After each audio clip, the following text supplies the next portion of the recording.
तो चलिए आज के वीडियो में बाकी तो हम लोगों ने सारे प्रोसेस देख लिए, समझ लिए कि किस तरीके से हम चार तरीके जो भी थे, substitution method, elimination method, graphical methods, cross multiplication method, ये सब सारा चीज़ें हम लोगों ने देख लिया किस तरीके किस प्रोसेस से सॉल्व होता है। अब कुछ हम वर्ड्स प्रॉब्लम सॉल्व करके देखते हैं कि किस तरीके से होता है। यहाँ पे एक क्वेश्चन है, कह रहा है in a triangle the sum of the two angle is equal. In a triangle, the sum of the two angle is equal to the third angle. मतलब दो एंगल का सम क्या है? थर्ड एंगल के बराबर है. If the difference between them is 50 degree. ठीक है? तो let find the angle है. तो चलिए हम सॉल्यूशन करते हैं. Let first angle is equal to x degree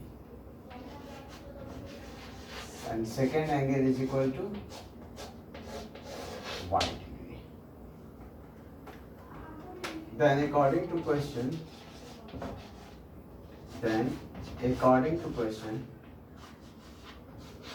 third angle is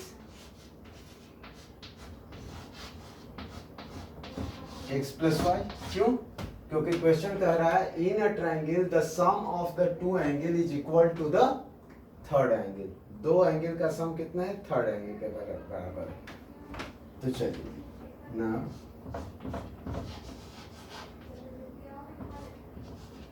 first angle plus second angle plus third angle is equal to कितना आना चाहिए? तो 180 डिग्री होना चाहिए. तो फर्स्ट एंगल क्या है? x plus y, second angle y, third angle is x plus Y is equal to 180 degree. x 2x plus 2y, तो 2 कॉमन ले लेते हैं हम.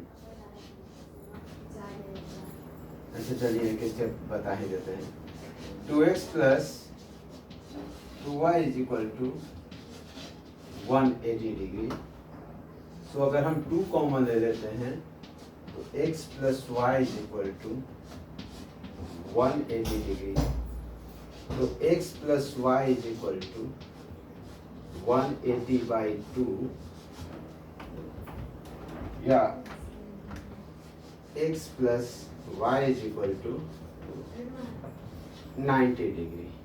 यहाँ पर हमारा ये हो गया x plus Y equal to 90 degree. ये एक इक्वेशन 1 आ गया. फिर आगे पढ़ते हैं. आगे कुछ क्वेश्चन और कह रहा है. क्या कह रहा है?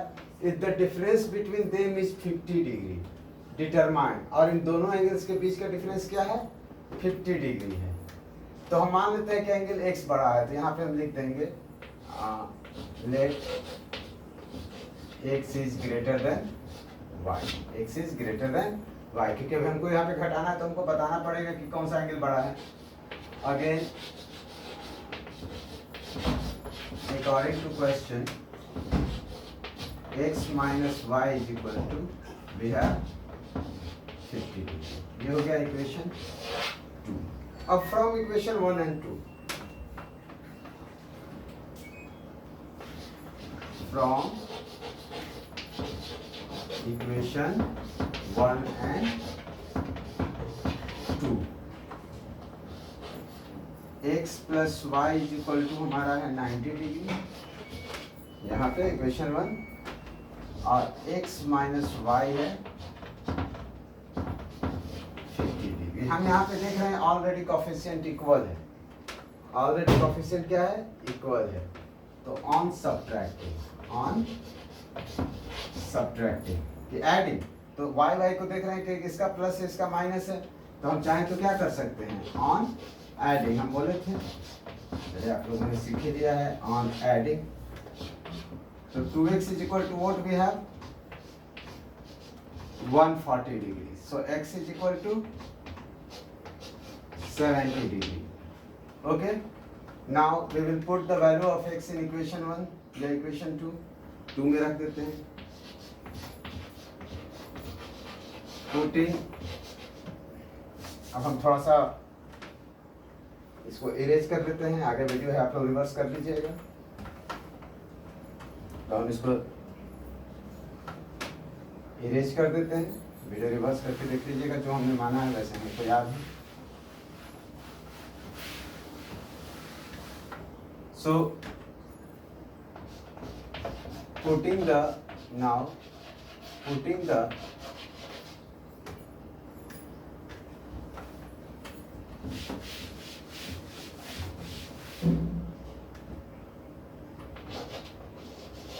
value of x in equation 1, या 1 ही रख दीजिए। तो 1 में आया था x, इक्वेशन 1 क्या था, x plus Y is equal to 90 degree था। सो x की वैल्यू क्या है, 70 degree plus y is equal to 90 degree. So y is equal to क्या हो गया, 20 डिग्री। तो हमारा फर्स्ट एंगल कितना था, first angle is equal to था x डिग्री। तो कितना हो गया, x की वैल्यू कितना है, 70। Second angle is equal to क्या था, y डिग्री।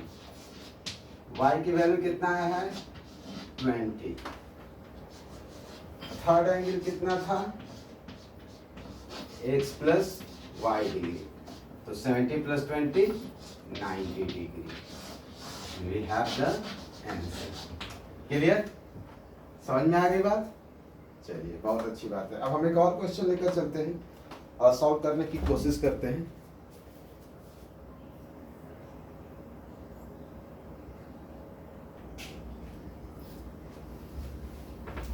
चलते क्वेश्चन है फिर से हम।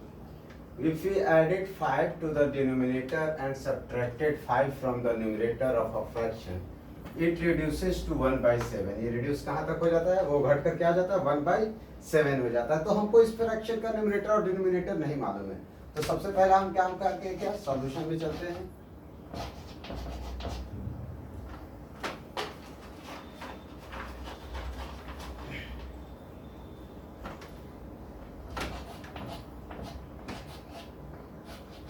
Let numerator be x and Dino short form में कर दे रहा हूं बी वाई। न्यूमरेटर कितना हमने मान लिया, x, और डिनोमिनेटर कितना मान लिया, y। Then fraction is equal to what, तो फ्रैक्शन इज इक्वल टू हमको मालूम है कि न्यूमरेटर बाय डिनोमिनेटर, तो x बाय y। अब फिर से करा है। अब एक कंडीशन दे रहा है, अब इस कंडीशन को हम समझते हैं। If you added 5 to the denominator, according to question, क्या क्वेश्चन बोल रहा है कि x बाई वाई है। If we 5 added to the denominator, तो डिनोमिनेटर में हम 5 ऐड कर दिए, and subtracted 5 from the numerator, और न्यूमरेटर से क्या कर दिए, 5 को सब्ट्रैक्ट कर दिए। It reduces to 1/7। ये कितना हो जाता है, 1/7 हो जाता है। तो इसको क्रॉस मल्टीप्लाई कर लेते हैं। तो 7x minus 35 is equal to y plus 5। समझा रहा है cross multiply. So 7x plus y is equal to 40। ये इक्वेशन क्या हो गया, 1 हो गया, एक इक्वेशन हो गया। अब दूसरा क्या कर रहा है, फिर इक्वेशन फिर कह रहा है if we subtracted 3 from the numerator, again according to question, again according to question क्या कह रहा है, if we subtracted 3 from the numerator, तो न्यूमरेटर से 3 को सब्ट्रैक्ट कर दिया,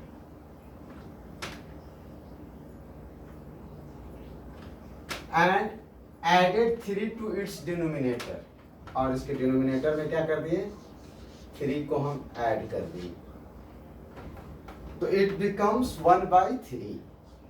ये कितना हो जाता है, 1/3। ये रिड्यूसेस टू मतलब कि घटकर 1/3 हो जाता है कहने का मतलब। ठीक है, अब इसको हम सॉल्व कर लेते हैं। तो क्रॉस मल्टीप्लाई करेंगे तो 3x माइनस 9, इधर ये 3 इधर आकर मल्टीप्लाई होगा, ये 3 इधर आकर मल्टीप्लाई होगा, तो x into 3 3x minus 9, 3x minus 9 is equal to y plus 3, okay, या 3x minus y is equal to 12। अब हम इक्वेशन 1 और 2 को एक बार देखते हैं। यहाँ 7x plus Y is equal to 40 और 3x माइनस वाई, तो y का कोफिशिएंट तो हमको इक्वल है, तो किसी से हमको गुना भाग करने की जरूरत नहीं है। तो from equation 1 and 2, from equation 1 and 2, equation 1 और 2 से, तो इक्वेशन 1 कितना है, 7x plus 4y is equal to 40, 3x minus y is equal 4y, 7x plus y is equal to 4y कहाँ, 7x plus y is equal to 40, 3x minus y is equal to 12। हम यहाँ देख रहे हैं कि y का coefficient equal है, दोनों का कोफिशिएंट सेम है। एलिमिनेशन मेथड, वर्स्ट प्रॉब्लम के सारे जो इक्वेशंस को सॉल्व करते हैं वो एलिमिनेशन मेथड से ही सॉल्व करते हैं, ठीक है। सो यहाँ पे y का कोफिशिएंट इक्वल है, इसीलिए इसको हम क्या कर लेंगे, ऐड कर लेंगे। ऑन एडिंग माइनस, सॉरी, जब ऐड कर रहे हैं तो साइन का चेंज तो करना नहीं है, तो 10x इज इक्वल टू क्या हो गया,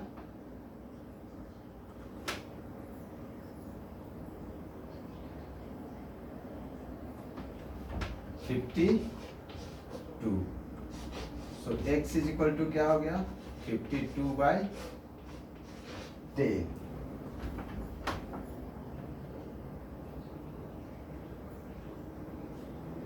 लेकिन मुझे ऐसा लग रहा है कि मैंने कहीं कैलकुलेशन मिस्टेक कर दिया है क्या।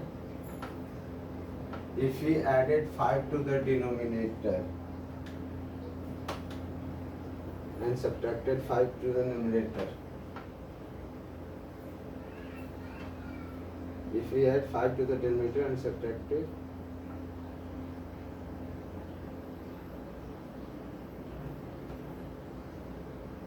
if we add 5 to the denominator, ठीक है, and subtracted, तो यहाँ पे कोई गलती तो नहीं हुआ है, जरा एक बार चेक कर लीजिए आप।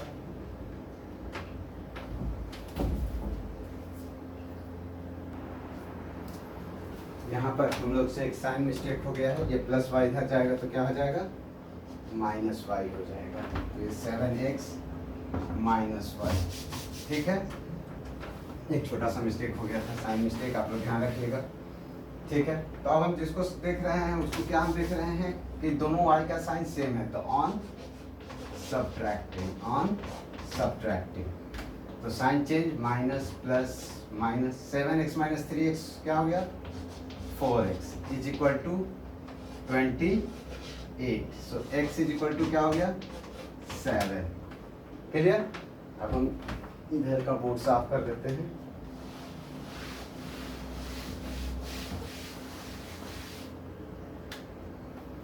Putting the value of x in equation 1,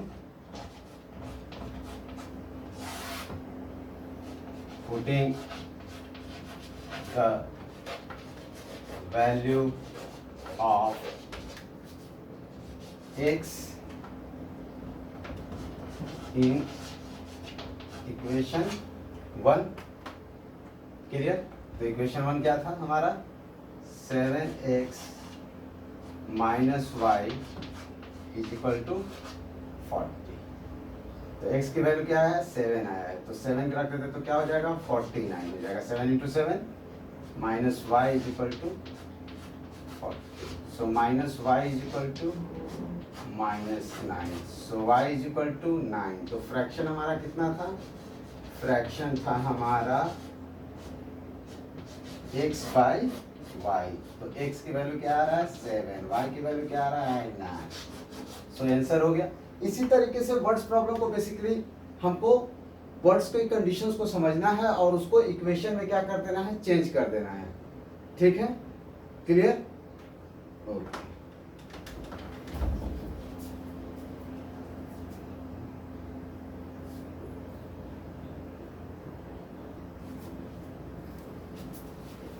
एक और क्वेश्चन देखते हैं दूसरे टाइप का। Find the value of a and b for which the following system of linear equation has infinitely solution. तो इनफिनाइटली सॉल्यूशन के लिए हम लोग को केस तो मालूम होगा, आप लोग को याद होगा a1 by a2 is equal to b1 by b2 is equal to c1 by c2। बस उसी केस पे इसको बनाना है, देखते हैं कैसे बनता है। तो हम सबसे पहले लिख लेते हैं solution. a1 is equal to क्या है 3, b1 इज इक्वल टू क्या है माइनस a प्लस 1, है ना, हमेशा बोलते हैं साइन के साथ लेते हैं। और c1 इज इक्वल टू क्या है तो 2b minus 1।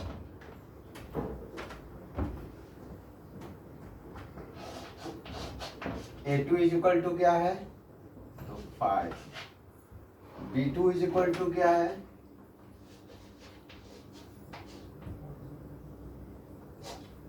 1 minus 2a, 1 minus 2a। और c2 इज इक्वल टू क्या है 3b।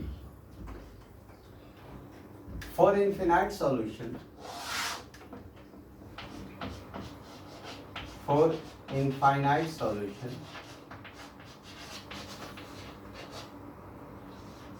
a1 by a2 is equal to b1 by b2 is equal to c1 by c2। हम एक बार में इससे एक इक्वेशन फॉर्म करेंगे, तो चलिए हम फॉर्म करते हैं।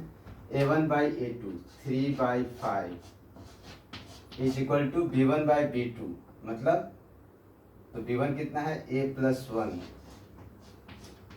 Bye 1 minus 2a। अब इसको हम सॉल्व करते हैं तो cross multiply 3 minus 6a is equal to 5a plus 5। समझ में आ रहा है? इनफिनाइट सॉल्यूशन के a1 by a2 is equal to b1 by b2 होना चाहिए। तो a1 by a2 3 by 5 is equal to b1 by b2 a plus 1 by 1 minus 2a। Cross multiply किए तो 3 into 1 3 minus 6a 5a plus 5। अब हम minus 6 से इसको हम लेकर चले जाते हैं, माइनस 5 को हम इस धरती साइड ले करते हैं, minus 5 is equal two plus 3 उधर जाएगा तो क्या हो जाएगा माइनस 3 हो जाएगा, 5 माइनस 3। तो 6 से माइनस 5 है कितना माइनस 11 है, इज इक्वल टू क्या हो गया 2। तो a इज इक्वल टू क्या हो गया माइनस 2 बाई 11। एक आंसर हो गया, समझ आ रही, एक ही वैल्यू निकल गया। अब फिर से एक बार चलते हैं, b1 by b2 is equal to c1 by c2।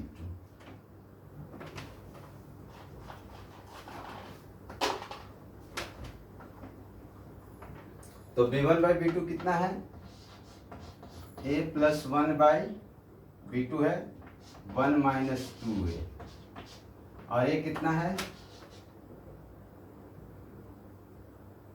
2b minus 1 by 3b।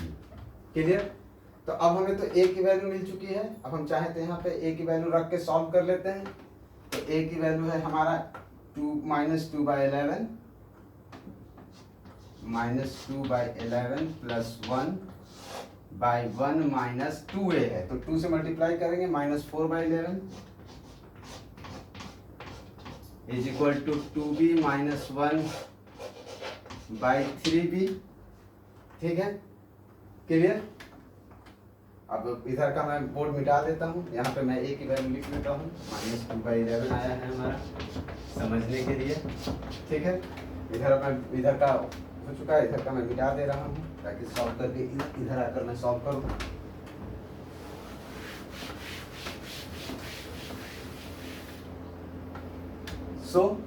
हम चलते हैं तो उसको सॉल्व करेंगे तो minus 11 minus 2 plus 11 by 11 by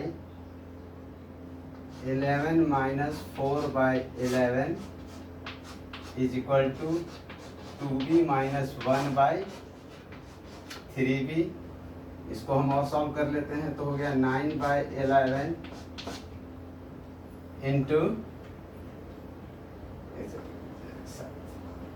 11/7 is equal to 2b minus 1/3a। Cross multiply करते हैं तो 9 या 27 से ये कहाँ से है, सॉरी यहाँ पे 3b, 9 3 जा 27b, 7 से इसको मल्टीप्लाई करेंगे तो 7 दूनी 14,